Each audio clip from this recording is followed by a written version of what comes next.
سلام دوستان، وقتتون بخیر. به جلسه پنجم از آموزش مقدماتی بافت خوش اومدید. توی این جلسه قراره که ما آموزش بافت سوبل پایه بلند رو با هم آموزش ببینیم. به این منظور ما به تعداد زنجیره نیاز داریم. ناگفته نمونه که در جلسه اول زنجیره رو آموزش دادیم، در جلسه دوم پایه کوتاه، پایه بلند و پایه دوبل بلند رو آموزش دادیم. حالا میرسیم به پایه سوبل بلند و برای این منظور شما باید 3 بار نخ رو روی قلابتون حلقه کنید. یعنی نیاز داریم به 3 تا حلقه و یه حلقه هم که از قبل روی قلاب بود، پس میشه 4 تا حلقه و این 4 حلقه رو با انگشت شستتون نگه میدارید. 3 تا زنجیره میشمریم و توی 4مین زنجیره ما باید بافت رو شروع کنیم.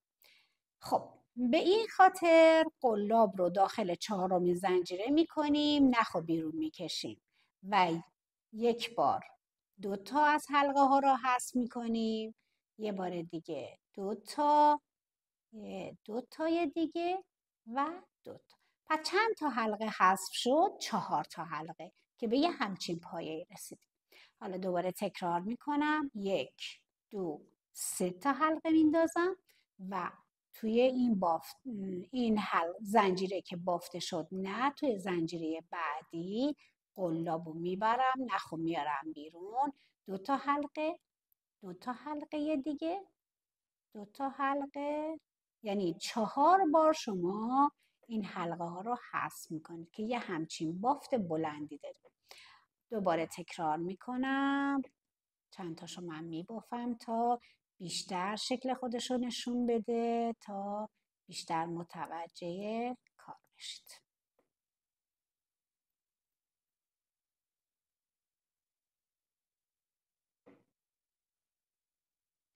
ببینید 1 2 3 و 4 که یه همچین شکلی رو به ما میده. دوباره تکرار میکنم، 3 بار حلقه رو میندازم داخل روی قلابم، یه حلقه هم دارم توی زنجیره‌ای که بافت نداره.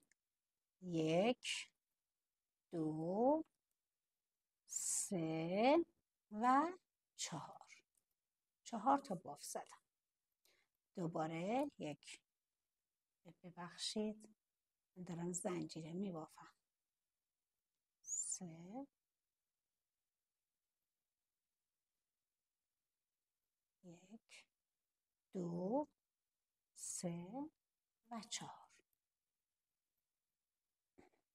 به همین شکل البته این کارا رو باید تکرار و تمرین کنید و با تمرین هستش که توی بافتتون میتونید خیلی روون پیش برید.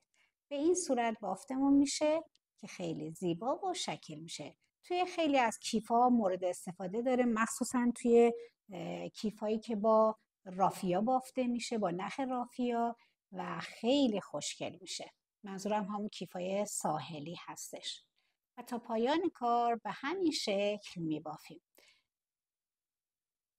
امیدوارم که موفق باشید. در منتظر کلیپ های بعدی من باشید.